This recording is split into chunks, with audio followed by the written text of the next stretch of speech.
Oi, gente. Vou trazer aqui pro YouTube um assunto que eu gosto muito de comentar, que eu trouxe pro meu Insta essa semana e que eu tive tanto feedback que eu decidi gravar um vídeo que eu acho que vai ajudar outras pessoas, que é falando um pouco de saúde mental. Lembrando que eu não sou formada na área, não tenho nenhuma fonte científica, eu apenas sou paciente e meio que tava coringando essa semana.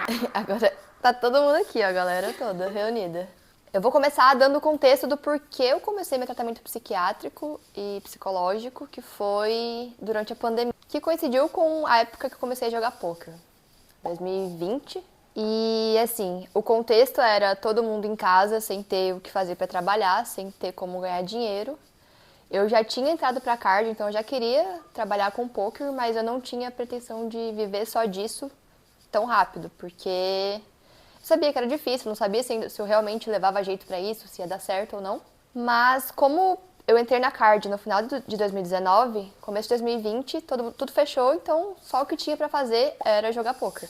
Mas o contexto era, não tinha nada, não tinha nenhuma outra fonte de renda, então tava quebrada e jogando micro. Então, assim, é uma missão impossível, né? Fazer dar certo jogando micro. E aí veio eu mergulhando de cabeça no mundo do poker, começando a jogar e a estudar 100%, o que foi uma coisa muito boa, porque eu realmente gostava muito de poker, mas eu não estava preparada para lidar com a parte de pressão financeira que isso causa. E eu não sabia perder. Basicamente era isso o contexto. E aí toda vez que eu tinha uma sessão muito ruim, me vinha episódios de raiva e descontrole emocional gigantescos, crises de ansiedade.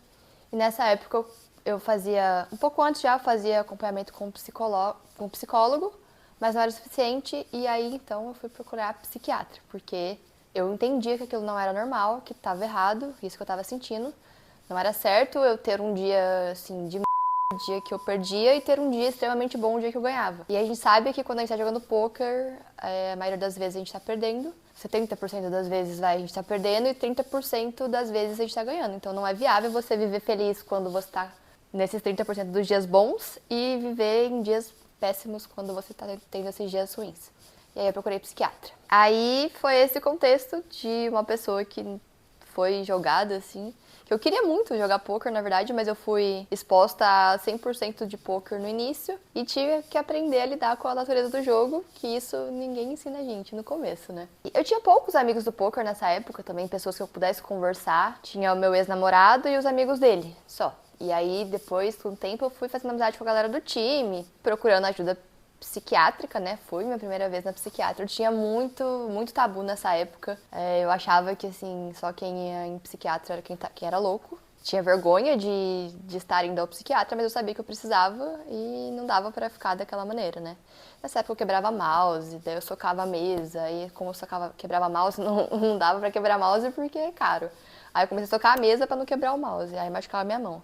Aí eu dava soco assim na perna, pra não machucar a minha mão, né? Que daí assim machuca, mas é só hematoma. Enfim, tava com a cabeça assim, precisando de ajuda. Aí fui na bendita da psiquiatra, lá em Londrina, e era aqueles não é convênio, é tipo umas clínicas de saúde que são mais baratas, assim. Que se hoje uma consulta do psiquiatra é R$ 300, lá eu ia pagar 50 não, acho que sei lá, uns R$ 80 na época. Só que a consulta durava 10 minutos. E assim, ela lia, você escutava você e te dava um remédio. Escutava, dava um remédio, era muito rápido. E aí eu fui lá, contei toda a minha história, contei dos meus episódios de raiva. E ela falou assim, você deveria largar o poker, não dá certo pra você. Vai procurar um emprego de verdade. Já tava, né, numa situação de vulnerabilidade, eu fui procurando ajuda profissional. E ela me falou isso, eu saí de lá chorando de raiva dessa mulher. E ela me diagnosticou com TAG, que é transtorno de ansiedade generalizada. Depois, a segunda psiquiatra não concordou com esse diagnóstico, mas eu nunca fiz teste para saber se eu tenho alguma coisa ou não. Mas ficou com esse de TAG, que como foi um diagnóstico em 10 minutos, não sei se a gente considera, né? Só que pelo menos ela me deu a medicação, que é o Estalopram. E aí minha vida melhorou, assim, drasticamente pós o Estalopram. Depois, não voltei, né? Porque toda vez que você vai renovar a tua receita, você precisa consultar com um psiquiatra. Aí fui em outros psiquiatras também, eu só gostei mesmo da terceira médica que eu consultei, que era uma médica mais jovem, que realmente me escutou, que não teve preconceito com poker. E aí ela ainda me passou mais um modulador de humor, que é a lamotrigina. E assim, isso já faz 5 anos desde a pandemia, desde esse começo dessas crises de raiva, e em 1 ano eu já estava tranquila, assim, já consegui entender a natureza do jogo, entender que aprender a perder mesmo, aprender a não ter tanta raiva das situações. Claro, dias e dias, né? Tem dias que a gente vai tiltar, tem situações que nos colocam à prova que são piores que as outras, mas tiltar, assim, simplesmente por perder um flip ou tomar uma bad beat no começo do torneio, não dá pra fazer, né? Se você fizer isso até hoje, assim, não tem como você viver de poker por tanto tempo se você sofre tanto jogando poker, sabe? Então, acho que já tem uns 4 anos que eu tô bem, assim, que eu não tenho mais essas crises, que eu não quebro mais nenhum mouse, que eu não soco mais mesa. Às vezes, situações pontuais, mas nunca mais tive nenhuma crise de raiva, assim, igual naquela época. Agora que eu dei o contexto todo da minha fase, da minha experiência com um psiquiatra, conversando com outros amigos, né, porque hoje em dia é bem comum você estar numa mesa de bar e falar sobre quais remédios você toma, e todo mundo toma algum remédio. Mas eu nunca tinha trazido isso assim tão diretamente pra galera do poker, e isso me surpreendeu também. Eu vinha tipo de 4 anos muito estável, muito bem, pelo menos. E aí agora eu troquei de psiquiatra e decidi que era o momento de conseguir tentar o desmame, né? Tentar parar de tomar o remédio. E isso, claro, com um longo período de bons resultados no poker, bem psicologicamente, estável financeiramente. Essa nova médica decidiu que a gente deveria tentar. Comecei a parar com a lamotrigina há uns 2 meses atrás. Não senti muita coisa, senti tipo 2 dias só de um pouco mais de ansiedade, mas assim, nada muito grave. E aí agora, semana passada, começou o desmame com o estalopram. Consiste em, eu tomava 10 miligramas comprimido. No início, quando eu tava com as crises de ansiedade mesmo, eu cheguei a tomar 20 miligramas, mas aí fiquei estável nos 10 miligramas, que é a dose mais baixa. E aí, pra fazer o desmame, você transforma ele em gotas e vai tomando, assim, 8 gotas que equivalem a 8 miligramas. Então, eu só tirei 20% da minha medicação, né? E já foi suficiente pra desandar muita coisa, pra coringar de novo. 2 dias sem dormir praticamente, insônia, tontura. Eu tava até náusea que eu tava sentindo e eu não tava entendendo por quê. Teve um dia que eu acordei com a nuca doendo, assim, tipo, é normal, às vezes eu tenho dor de cabeça, mas aqui na nuca, assim, nunca tive, assim, acordei com dor na nuca. E aí os grinds, assim, totalmente descompensados, tipo assim, perdi um flip no começo, assim, na primeira hora eu já tava, nossa, reclamando, tiltando desproporcionalmente com o período que eu me encontro, né, da minha carreira e período do jogo, não faz sentido nenhum esse tilt. E eu tava... essa semana não foi boa jogando, eu senti que eu não tomei boas decisões, que eu tava desfocada, que eu tava desconcentrada, que eu tava com a mente avoada, não tomei boas decisões. E aí no domingo eu tava streamando, e aí eu tava muito irritada, e a galera da live percebeu esses picos de estresse muito altos, e aí tipo, eu voltei do break, comer uma paçoca, eu voltei totalmente feliz. E aí depois de novo, totalmente chutada de novo. E aí a gente sempre conversa, né? Eu e a galera da Twitch, porque passo muitas horas, então a gente fala sobre diversos assuntos e eu sempre falo sobre, principalmente o estalopram e principalmente sobre tilt, né? Que acaba que é o que leva a gente a perder um pouco da saúde mental no meio de uma sessão de poker. E aí eu fiz um post no Instagram, relatando isso que eu contei pra vocês. E, cara, esse post deu 5 mil visualizações, deu muita visualização. E eu tive, tipo assim, umas 300 respostas. E até agora eu não consegui responder todo mundo.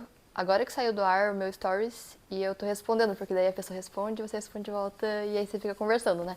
Então eu não venci ainda, mas eu vou vencer todo mundo, porque eu pedi ajuda para as pessoas compartilharem comigo, principalmente grinders, que passaram por esse período de desmame do medicamento, não só do estalopram, mas de qualquer medicamento para ansiedade, depressão, TDAH, que tive muitos relatos sobre isso, né?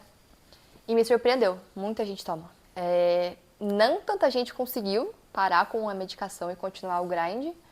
Acho que teve só 2 pessoas que me relataram que conseguiram parar e não sentem falta. Muita gente compartilhou que aceitaram que o remédio é pro resto da vida e que te faz bem, então É uma maneira de você deixar a sua mente mais tranquila para aguentar a pressão de viver de poker. E muitas pessoas também me ajudaram citando opções que não são medicamentosas para tentar aliviar o estresse, o tilt. Muitos jogadores profissionais, muitos jogadores que jogam high stakes, isso me surpreendeu muito. Eu não achei que ia ter gente que joga tão cara, que está no altíssimo nível do poker e que também tivesse algum tipo de desordem psicológica, não é desordem, distúrbio psicológico, né, que fala. Só que tem muita gente assim que realmente aceita e que não vai parar de tomar remédio. E tem alguns distúrbios também que são para o resto da vida, que você precisa tratar, como por exemplo, transtorno de bipolaridade, que eu tive bastante relatos sobre isso. Como eu não sei ao certo o meu diagnóstico, eu não sei se o TAG mesmo precisa do remédio pro resto da vida, mas como eu não sei se eu tenho TAG, não é o caso, né? Eu tive essa semana de muitas oscilações e aí, se isso aqui continuasse, eu voltaria plenamente pro meu remédio, porque eu preciso pensar bem o jogo para conseguir trabalhar e ganhar dinheiro. Não tem como jogar assim dessa maneira que eu joguei essa semana, que eu sei que eu vou só derreter.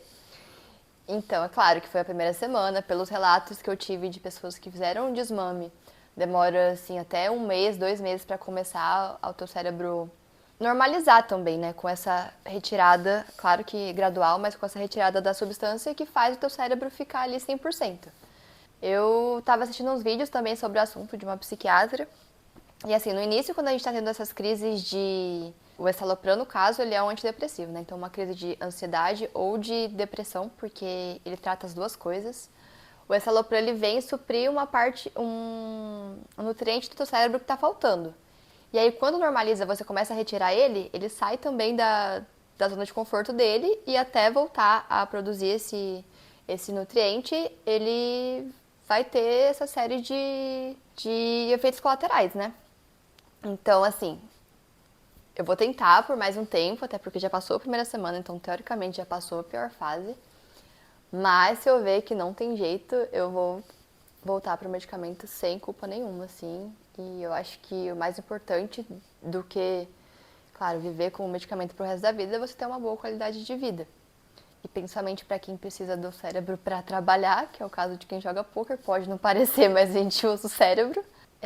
Não tem muito o que fazer, né? Se eu não conseguir jogar bem, eu não vou conseguir ganhar dinheiro, né? Eu não vou conseguir pagar minhas contas e aí voltamos a ter que procurar um emprego, né? Um emprego de verdade. Um emprego de verdade, como disse a minha querida psiquiatra lá no começo.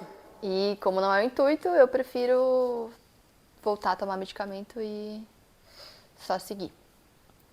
Então, muitos relatos de pessoas que já tentaram desmame e desistiram.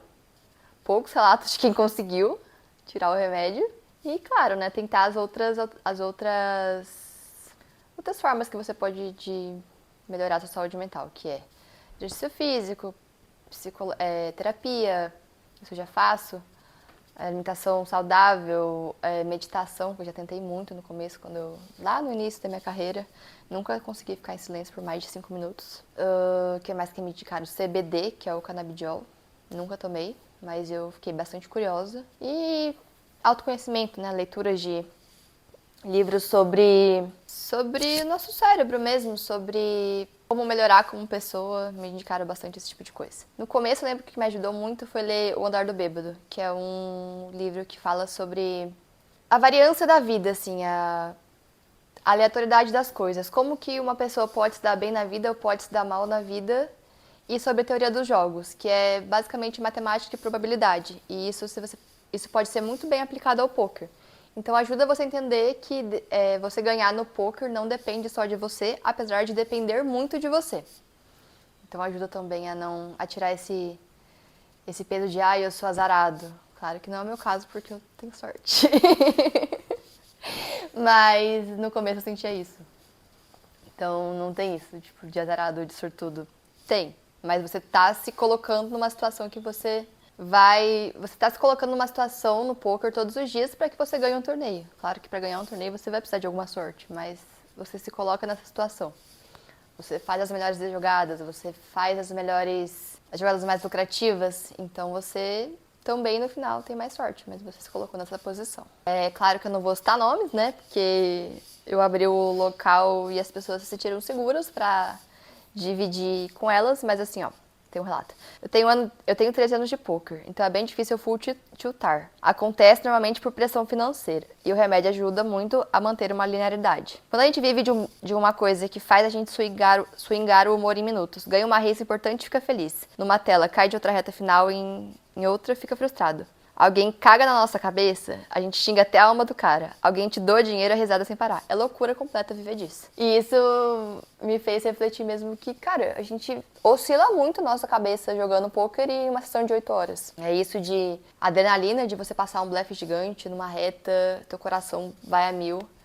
E aí você passa, você se acha o melhor jogador do mundo. Aí você perde... Toma uma bad beat, você fica se sentindo frustrado, você fica triste. Se você comete um erro ali que custa muito dinheiro, por exemplo, um erro numa reta final, você vai se sentir incapaz, se sentir que você não tem conhecimento nenhum porque você cometeu um erro, sendo que a gente comete erros. É bem comum, né, numa sessão de poker. Por outro lado, também a adrenalina de quando você tá numa reta final, aí vem a euforia e uma descarga de serotonina gigantesca quando você ganha um torneio. E aí, se você passa um longo período de tempo sem ganhar, seu cérebro fica viciado nisso, ele quer ganhar de novo. Então, é muita oscilação de humor em pouco período de tempo. Então, eu acredito que se você já tem algum distúrbio psicológico, o poker pode potencializar. Não que faça isso, mas no meu caso foi isso que aconteceu, eu acredito. Tem outro relato aqui que eu achei muito interessante, quer ver? Que um moço falou, chamar de moço. Poker recreativo, como ele é algo muito saudável e pode ser terapêutico, mas o profissional, na minha experiência, é algo brutal. Então, assim, a rotina de jogador de poker ela é bastante maçante, né? A questão de você ficar horas, assim... É muito fácil você ir para uma rotina nada saudável jogando poker, porque assim, você começa a ganhar dinheiro, você quer aproveitar o máximo de tempo para você estudar e grindar, e você quer ficar horas na frente do computador. Então é muito fácil você abrir mão de outras partes da sua vida que te fazem ter uma saúde mental e focar só no poker. E aí isso com esse turbilhão de emoções que é um dia de grind no poker, mais combinado a downswings, né, que a gente vai perder ali montantes gigantes de dinheiro. No meu caso, a maior downswing que eu já passei foram $20 mil, o que hoje, vendo de longe, não é algo tão assustador pra mim, mas na época que eu jogava mais barato era. E eu tenho casos de amigos que já perderam $100 mil e que ficam em make-up sem sacar por um ano. Imagina, como que é a tua cabeça sabendo que se você ganhar $100 mil, você não saca. Você só paga o que você deve. Então o poker, nesse quesito, ele é bastante brutal, sabe? Outra coisa que me relataram bastante é assim, um sentimento de merecimento ou de comparação com outros jogadores. Acontece muito em época de série. Quando você vê que todos os seus amigos estão forrando, que todos os seus amigos de time estão ganhando dinheiro e você lá derretendo. E isso traz a sensação de por que ele merece mais que eu tô fazendo tanto quanto ele, por que ele ganha e eu não ganho. E assim, eu já senti isso no começo também. E é meio ruim, né, a gente admitir que a gente sentiu um pouco de inveja, talvez, de outras pessoas. Mas é porque o poker, ele é isso, assim, ele paga uma pessoa que não estaria tão bem preparada e você que tá lá há anos, ele não paga, mas a tua hora vai chegar também. Só que isso do ser humano de se comparar com outras pessoas é brutal também. E isso em época de série, principalmente. Outra coisa, a gente vê o cara forrando, mas não sabe também o quanto que ele tava perdendo, né? Então, mesmo até pra gente se comparar, a gente tem que tomar cuidado, porque nem tudo é o que parece, né? E no Instagram todo mundo forra, e aí ninguém mostra o ferro. Aí o outro relato é de uma pessoa que joga high stakes, que comentou que tem bipolaridade e que conseguiu... Assim, teve a pior fase desse transtorno de bipolaridade no ápice da carreira, jogando high stakes, mas conseguiu, assim, normalizar, mas só com medicamento, e decidiu que não parar, porque foi o que deixou a pessoa bem pra conseguir jogar poker em super alto nível, né? Porque o high stakes é um super alto nível. É como se fosse um atleta a nível olímpico, assim, né? Um cara que joga high stakes. Bom, é isso. Eu fiquei muito feliz de saber que tem outros jogadores de poker que passam por isso. Não feliz por eles, né? Claro que é uma merda ter que depender disso e ter a saúde mental comprometida. Mas é bom saber que a gente não tá sozinho, né? E assim, no início é muito mais difícil, porque pra você conseguir o tratamento adequado, você precisa de dinheiro, né? Pra fazer terapia, pra você não ter que pagar R$ 80 na consulta com o psiquiatra e ela falar pra você largar o poker, pegar uma mais cara, uma melhor, acho que ajuda. Pra conseguir fazer esporte, pra conseguir se alimentar bem. Hoje também, uma coisa que ajudou muito a minha saúde mental é morar onde eu moro, em Florianópolis. Porque, assim, você pega um dia e vai na praia, parece que seus problemas desaparecem. É mágico, assim. O contato com a natureza, assim, de ver lugares bonitos, estar em lugares bonitos, mergulhar no mar, andar descalço na areia. Isso é uma coisa também que ajuda muito. Ele também precisa de tratamento, tadinho.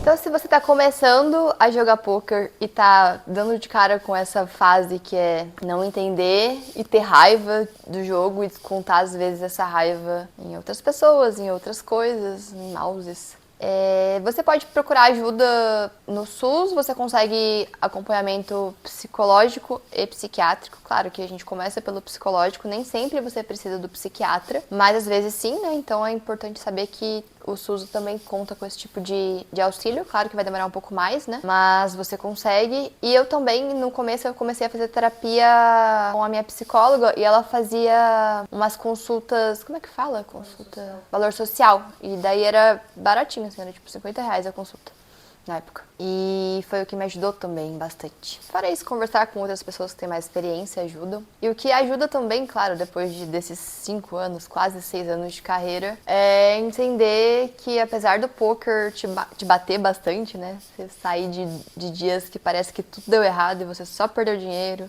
você só se fudeu, todo mundo cagou na sua cabeça.